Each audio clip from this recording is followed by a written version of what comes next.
Hello, hello, hello, and welcome back to Rhetoric with Shakia. I'm Shakia, and in this episode, we are going to talk about Tyler Perry's Straw on Netflix. Now, hear me out. I wasn't really planning on watching the movie. I'm going to be honest with you because I don't want to see black trauma all the time and TV and film. I'm just going to be honest, not my thing. I understand that stories are important and stories need to be told. I'm here for that. I just don't want to consume that all the time. So, we know that Tyler Perry tends to have a particular niche, right? That his stories typically go a certain route. And because of that, I was like, nah, I'm not going to watch Straw. And then I saw folk talking about it on social media, talking about talking about the movie, and I said maybe I will check it out. Let me check it out. Let me just see. And so I did. Now, I'm going to be honest. Again, I don't know why I keep saying I'm going to be honest. Obviously, if I'm talking to you, I'm going to be honest. I actually thought it was so much better than I anticipated. Now, it's still very much niched, okay? It is still very much geared toward a particular audience. It is a particular story. It is trauma after trauma, like bad thing happened after bad thing happening. Nonetheless, overall, I actually thought it was a pretty good film. I did. And one of the main reasons why it was pretty good was because of Taraji's performance, Taraji P. Henson. When I tell you that performance was everything, especially some of her monologues and when she's in the bank and she's on the phone and she's just telling her story and she's telling what she's been through. I started tearing up and I was like, "Oh my god, this is so sad." Like it really it I connected with what she was saying because her performance was so powerful. And also, like, let's keep it a buck, I was raised by a single parent. I watched my mom make sacrifices, right? I watched how she had to, or not had to, but I watched how she did struggle from time to time, so I know what it's like to go through some things. Now, maybe not to the extent of Taraji's character, Janaea, I believe her character's name is in the film. Maybe not to that extent, but nonetheless, there is something that you can connect with. 9 times out of 10, even if you haven't been through what she's been through, what her character has been through, or went through, rather, excuse me, the performance was just so powerful. You connect to the character on a human level because you're like, damn, how much can one person take? Now, that also leads me to one of the drawbacks or cons when it comes to this particular movie, or plot holes, rather, because it was one, and I'm jumping ahead a little bit, it was one thing after another, after another, after another. And I'm like, damn. And I know in life, things can, trust me, I get it. In life, things can happen where you're like, yo, it feels like everything is coming at me all at one time. Baby, everything came at this woman all at one time. She didn't have a moment to breathe. And to me, that was an issue when it came to the writing, when it came to the story, right? The plot, the meat of the story. Because and this is just my humble opinion, what would have made this movie better is if the characters had time to develop a little more, and if we were able to see more of the story. Not just, okay, here's one thing that happened to her that's terrible, here's another thing that happened to her that's terrible, here's something else she has to experience that's terrible. You didn't really have enough time as the viewer to process and see, okay, how is this affecting her? And in a way that's more layered than just the fact that we know it's terrible. Hopefully that makes sense. I hope you get what I'm saying. And so I wish there would have been more time spent developing the story to really allow us to connect even more to this character's experience. So Taraji's performance, outstanding, outstanding. You could feel Taraji's character's emotions. Janaea, I believe that's her name, the character's name. You could feel her pain and her desperation. And I think that's one of the reasons why people don't really, well, some people don't really want to watch his films all the time, because again, it is a very particular type of story. And sometimes it just feels like too much, you know? And again, if you flesh out the story a little bit more, we can understand the layers. We can see more of the human experience outside of the trauma. But okay, I digress. So Sherry Shepherd was also in the movie. She played the bank manager. I thought she was great. Tiana Taylor, she played one of the detectives. I thought she was great. In terms of the acting, this was well done. And again, in my humble opinion, this was well done. These women were phenomenal, and I enjoyed watching their performances. Okay, because you know what? I actually jumped in and I didn't even tell you what this story is about, just in case you are unfamiliar. I was so excited that I kind of just jumped into the review. So, if you're not familiar, Straw is about a woman essentially who is at her breaking point. Okay, she experiences all of these terrible things and she snaps and she robs a bank, but not really. And I'm going to get into that in a minute. She robs a bank, but in reality, she technically doesn't go in to rob the bank.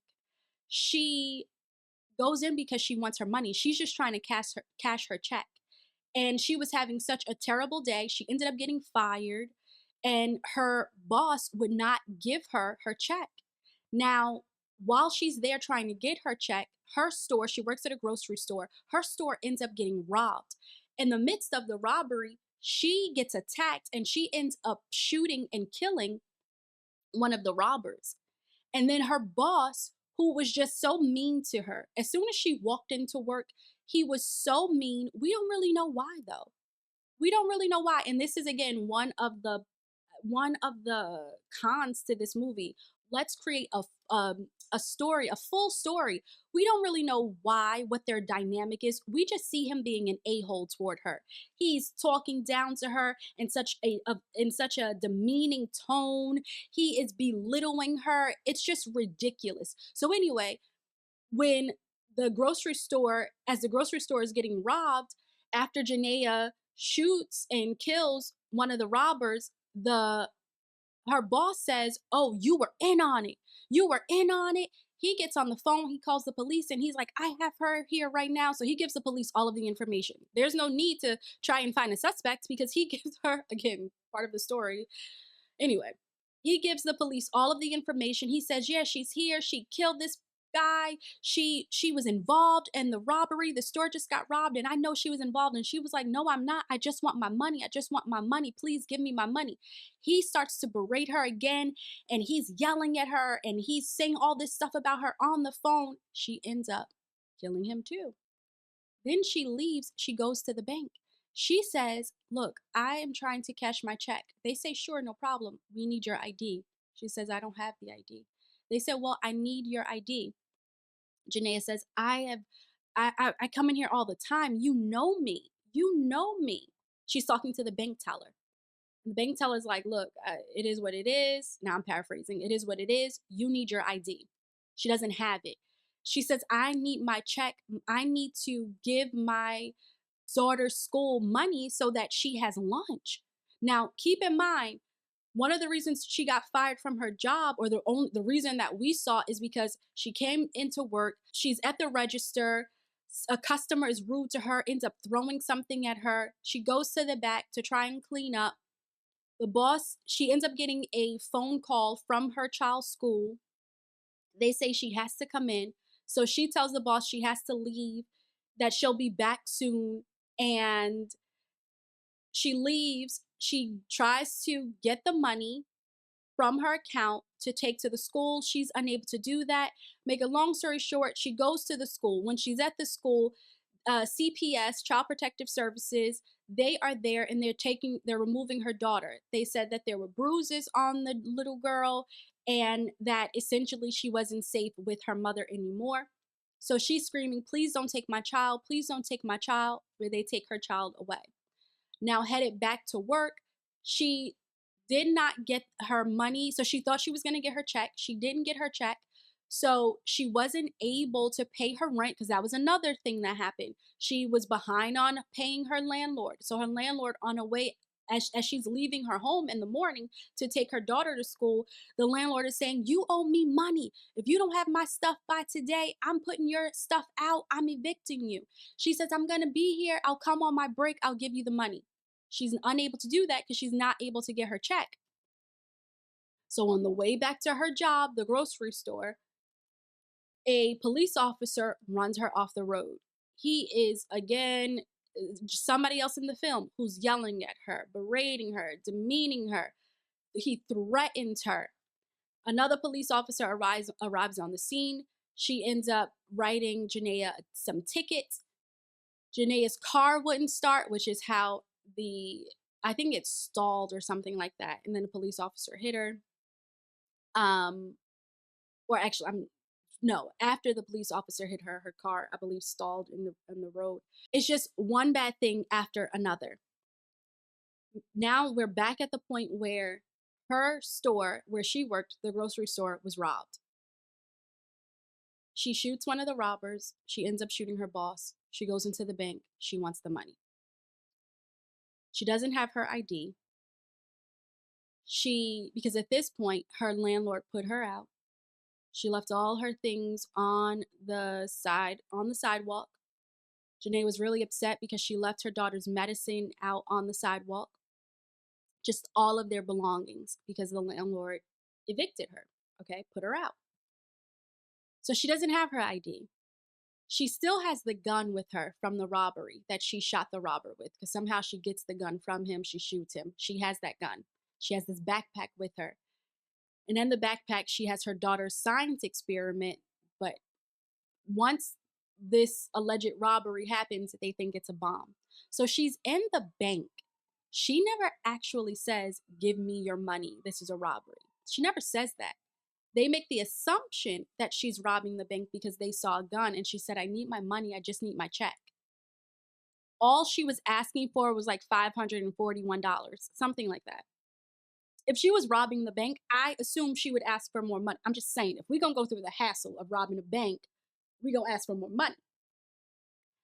It becomes this huge misunderstanding.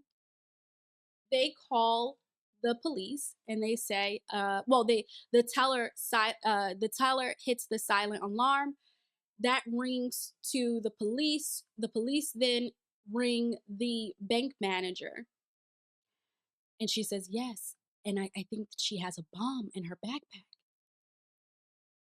Mind you, there were other customers in the bank. They had time to leave. They did not. Even when Sherry Shepherd's character, the bank manager, went up to them and they're like, "You need to go." And they're like, "I'm not leaving. I've been sitting in line." And she's like, "You need to go. We are being robbed." They could have left. It was a security guard who came in and locked the door because it was around closing time. But they still could have left because, again, Janaea wasn't actually robbing the bank. I also hope this is the character's name because I done called her Janaea a whole lot. So if it's not, my bad. But Janaea wasn't actually robbing the bank. So the customers had time to leave. They didn't leave. Now, some of them, once they realized, they were able to get out because they turned around and they walked out. The other customers were still in line, but they could have left too because, again, she wasn't actually robbing the bank. But hours go by and, all the things unfold. We have the FBI who finally arrives. The guy from the FBI, he's a jerk to everybody. And this is one of the issues. And give us a full story.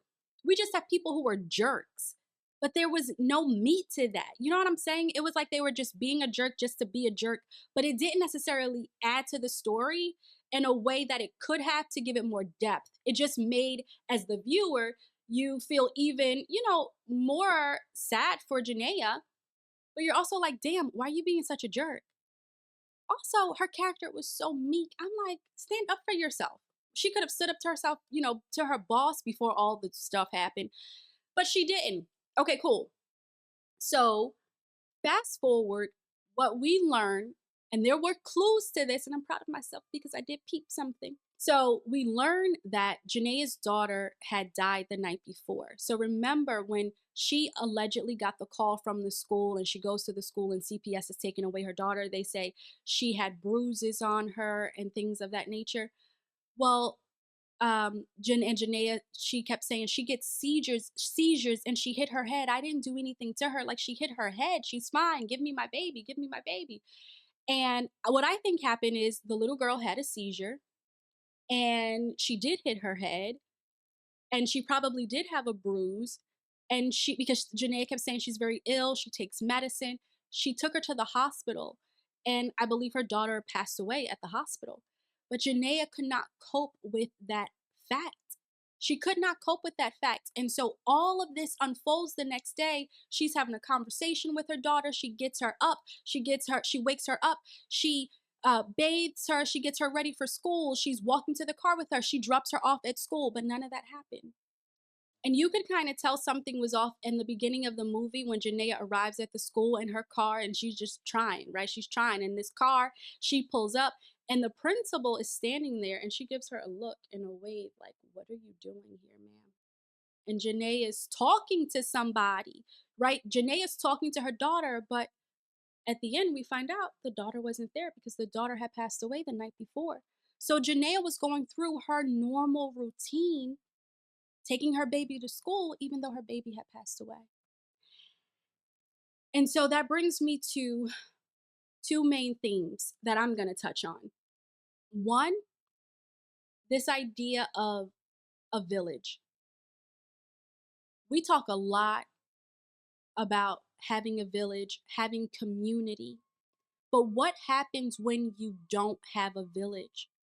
Janaea was overworked. She didn't have any help. She was working two jobs. She wanted to get back into nursing, into her nursing program, but she was doing all of this on her own. She didn't really have, it sounds like, the full support of her family because when she was in the bank and they were talking about and she was talking about, that she's going to go to prison and she said, "I don't know what's going to happen to my baby. Where's my baby going to go?"